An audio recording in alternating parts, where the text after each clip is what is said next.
तो चलिए अब वक्त हो चला है, अगले 1 मिनट में एक एक करके खबर हम आपको बताएंगे विस्तार से।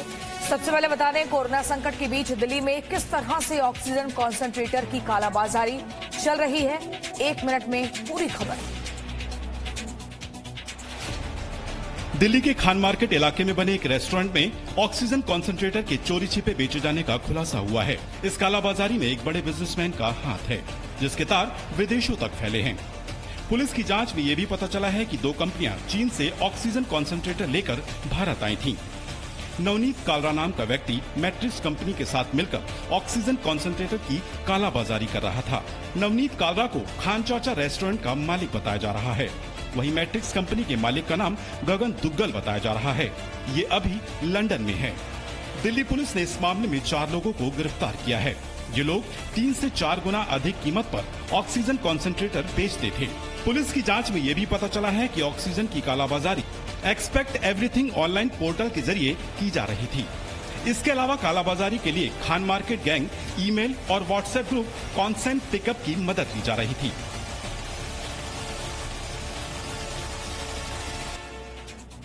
कोरोना की चेतावनी लहर की देने वाले एक्सपर्ट्स ने ही इस लहर से बचने का मंत्र दिया। तो आइए देखते हैं इस पूरी खबर को अगले 1 मिनट में।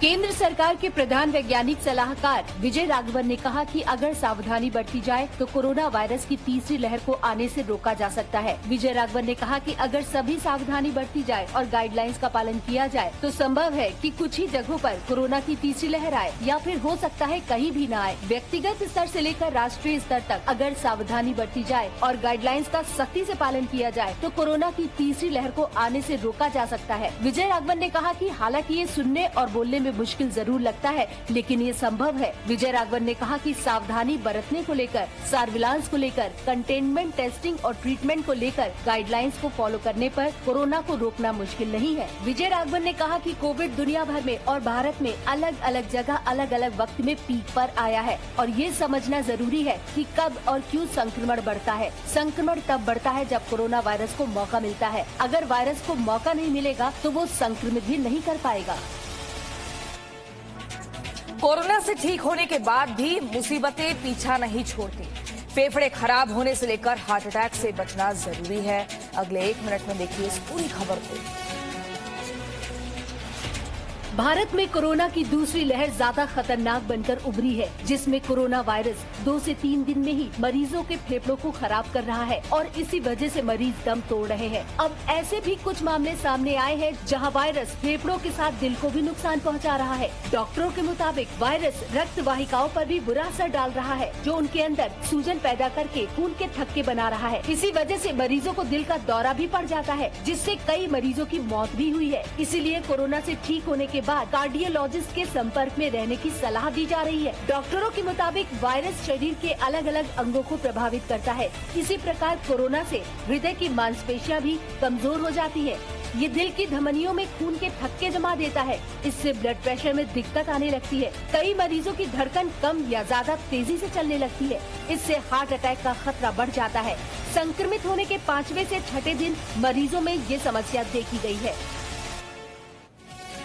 देश भर में ऑक्सीजन की संजीवनी पहुंचाने के लिए भारतीय वायुसेना ने 400 उड़ानें भरी, जिसमें नौसेना ने भी अपनी भूमिका निभाई है। देखते हैं 1 मिनट में पूरी खबर। भारतीय वायुसेना ने कोरोना की दूसरी लहर के दौरान पूरे देश के अलग अलग हिस्सों तक जरूरी साजो सामान और ऑक्सीजन के टैंकर पहुंचाने के लिए 6 मई तक 400 उड़ानें भरी है। कोरोना से बने हालात से निपटने के लिए सेना को आपात वित्तीय शक्तियां दी गई है, ताकि कमांडरों को क्वारंटीन सेंटर से लेकर अस्पताल बनाने तक कोई भी सामान खरीदने के लिए असुविधा का सामना न करना पड़े। इसी तरह भारतीय नौसेना ने अपने बड़े जंगी जहाजों INS तलवार, INS Kolkata, INS Airavat, INS Kochi, INS तंबर, INS Trikhand, INS जलस्व और INS शार्दुल को विदेशों से ऑक्सीजन सिलेंडर कंटेनर लाने के लिए लगा दिया है। ये जहाज मित्र देशों दोहा, कतर, बहरीन, कुवैत और सिंगापुर से ऑक्सीजन उपकरण पहुंचा रहे हैं। सशस्त्र बलों के अधिकारियों ने शुक्रवार को कहा कि कोविड राहत के लिए युद्ध स्तर पर काम हो रहा है। सेना आने वाले हफ्तों और महीनों में महामारी की दूसरी लहर से निपटने में मदद के लिए एक बड़ी भूमिका निभाने के लिए तैयार है। कोरोना से लड़ने में एक बार फिर अमेरिका ने भारत का साथ देने का वादा किया। अमेरिकी उपराष्ट्रपति कमला हैरिस ने कहा है, हम भारत के साथ हर संभव मदद के लिए तैयार हैं। भारत में कोरोना की दूसरी लहर के बाद पैदा हुए हालात से लड़ने के लिए दुनिया भर के देशों से मदद मिल रही है। इस बीच अमेरिका की उपराष्ट्रपति कमला हैरिस ने भारत के लोगों के साथ एकजुटता का संदेश दिया, साथ ही हर मुमकिन मदद की बात कही है। कमला हैरिस ने अपने संबोधन में राष्ट्रपति जो बाइडेन और प्रधानमंत्री मोदी के बीच फोन पर हुई बातचीत का भी जिक्र किया। उपराष्ट्रपति कमला हैरिस ने कहा कि भारत में कोरोना की दूसरी लहर से बने हालात और मौत के बढ़ते मामले दिल दहला देने वाली घटनाओं से कम नहीं है। आप में से जिन्होंने अपने प्रियजनों को खोया है, उनके प्रति मैं गहरी संवेदना व्यक्त करती हूँ। कमला हैरिस ने कहा कि जैसे ही गंभीर हालात के बारे में जानकारी मिली, हमारे प्रशासन ने उचित कदम उठाने शुरू कर दिए थे। कमला हैरिस ने कहा कि 26 अप्रैल को राष्ट्रपति जो बाइडेन ने भारत के प्रधानमंत्री के साथ फोन पर बात की थी। इसके बाद 30 अप्रैल को अमेरिका की ओर से राहत सामग्री पहुँचाई जा चुकी थी। पहले से ही रिफिल करने योग्य ऑक्सीजन सिलेंडर और ऑक्सीजन कंसंट्रेटर भेजे हैं और आगे भी भेजे जाएंगे। कोविन पोर्टल में अब एक नया फीचर जुड़ गया है, जिसमें वैक्सीन लगवाने के लिए एक सिक्योरिटी कोड मिलेगा। देश में कोरोना वैक्सीन लगवाने के लिए लोगों को कोविन पोर्टल पर रजिस्ट्रेशन कराना होता है। कुछ यूजर्स ने शिकायत की थी कि इस पर रजिस्ट्रेशन कराने के बाद यदि वे किसी वजह से टीका नहीं लगवा पा रहे हैं, तो भी उनका वैक्सीनेशन सर्टिफिकेट मिल जा रहा है। इस शिकायत को दूर करने के लिए कोविन पोर्टल में अब एक नया फीचर जोड़ा गया है। अब जो भी व्यक्ति कोविन पोर्टल पर रजिस्ट्रेशन कराएगा और वैक्सीनेशन के लिए स्लॉट बुक कराएगा, तो उन्हें एक 4 अंकों का सिक्योरिटी कोड मिलेगा। वैक्सीनेशन केंद्र पर वैक्सीन की डोज लगवाने के लिए उन्हें ये सिक्योरिटी कोड बताना होगा। बिना वैक्सीन डोज लगवाए कोरोना वैक्सीनेशन प्रमाण पत्र जारी होने की समस्या को हल करने के लिए ये नया फीचर जोड़ा गया है। आज से जो लोग कोविन पोर्टल पर रजिस्ट्रेशन कराएंगे, उन्हें 4 अंकों का ये सिक्योरिटी कोड मिलेगा। वैक्सीनेशन केंद्र पर वैक्सीन लगाने वालों से ये 4 अंकों का कोड मांगा जाएगा और फिर उसे कोविन पोर्टल पर दर्ज किया जाएगा। उसके बाद ही आगे की प्रक्रिया शुरू होगी। इस तरह बिना वैक्सीनेशन डोज के प्रमाण पत्र जारी होने की गलती नहीं होगी। बंगाल की मुख्यमंत्री ममता बनर्जी को स्वास्थ्य मंत्री डॉक्टर हर्षवर्धन ने चिट्ठी लिखकर राज्य में ज्यादा जांच कराए जाने की जरूरत बताई है।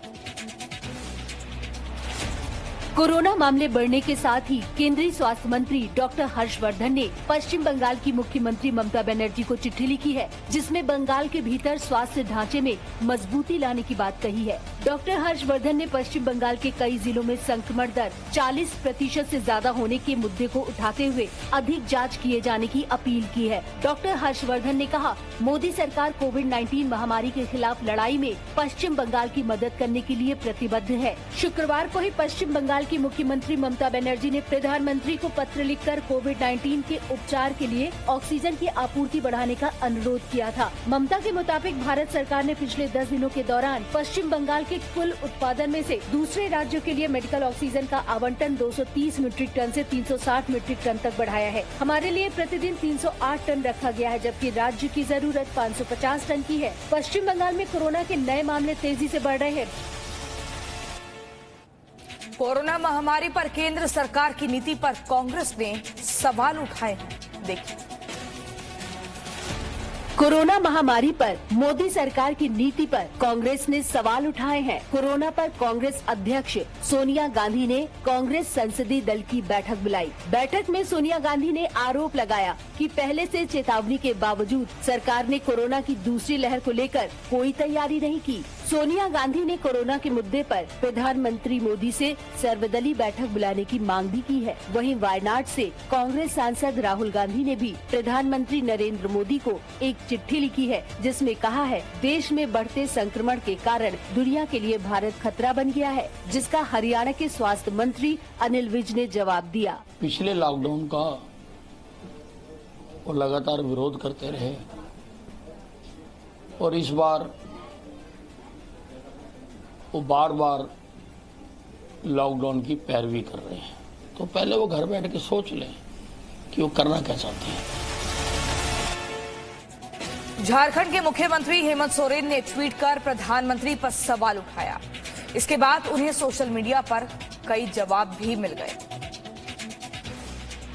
कोरोना संक्रमण को लेकर प्रधानमंत्री मोदी ने शुक्रवार को 3 राज्यों के मुख्यमंत्रियों से बात की। प्रधानमंत्री ने मणिपुर, त्रिपुरा और सिक्किम के मुख्यमंत्रियों से कोरोना की स्थिति पर चर्चा की, जिसके बाद झारखंड के मुख्यमंत्री हेमंत सोरेन ने ट्वीट कर प्रधानमंत्री पर सवाल उठाया। हेमंत सोरेन ने लिखा कि आदरणीय प्रधानमंत्री जी ने फोन किया, उन्होंने सिर्फ अपने मन की बात की। बेहतर होता यदि वो काम की बात करते और काम की बात सुनते। हेमंत सोरेन के ट्वीट पर सियासी हंगामा छिड़ गया। केंद्रीय मंत्री अर्जुन मुंडा ने हेमंत सोरेन के ट्वीट को दुर्भाग्यपूर्ण बताया। आंध्र प्रदेश के मुख्यमंत्री YS जगन मोहन रेड्डी ने भी हेमंत सोरेन को नसीहत दे डाली। उन्होंने ट्वीट कर कहा कि ये मायने नहीं रखता कि हमारे आपस के क्या मतभेद हैं, लेकिन इस तरह की राजनीति करने से सिर्फ हम अपने देश को कमजोर करेंगे। कोविड-19 के खिलाफ ये युद्ध का समय एक दूसरे पर उंगली उठाने का नहीं, बल्कि एक साथ आने और हमारे प्रधानमंत्री के हाथों को मजबूत कर प्रभावी रूप से महामारी का मुकाबला करने का है। वाराणसी में बने अस्थायी कोविड अस्पताल को पद्म भूषण पंडित राजन मिश्र को समर्पित किया गया है, जिसे DRDO ने बनाया है। आज इस अस्पताल का ट्रायल रन किया जाएगा। वाराणसी के BHU में तैयार किए गए कोविड अस्पताल को पंडित राजन मिश्र को समर्पित किया गया है। DRDO के बनाए गए इस कोविड अस्पताल का आज ट्रायल रन किया जाएगा, जो 48 घंटे तक चलेगा। इस दौरान सभी मशीनों की जांच की जाएगी। उसके बाद अस्पतालों में मरीजों का इलाज शुरू किया जाएगा। 11 मई से अस्पताल पूरी तरह से मरीजों के लिए तैयार हो जाएगा। इस कोविड अस्पताल में सेना के डॉक्टर के अलावा BHU के सीनियर डॉक्टर्स की देखरेख में मरीजों का इलाज किया जाएगा। PM मोदी वर्चुअल माध्यम से इसको जनता को समर्पित कर सकते हैं। DRDO ने युद्ध स्तर पर काम कर इस हाईटेक कोविड अस्पताल को 16 दिन में तैयार किया है। 750 बेड वाला ये अस्थायी कोविड अस्पताल अत्याधुनिक सुविधाओं से लैस है। BHU स्टेडियम में बने इस अस्पताल में 250 ICU बेड है। इसके अलावा 500 बेड पर ऑक्सीजन की सुविधा भी उपलब्ध होगी। Presenting B News app, available on Google Play and App Store. Download it now.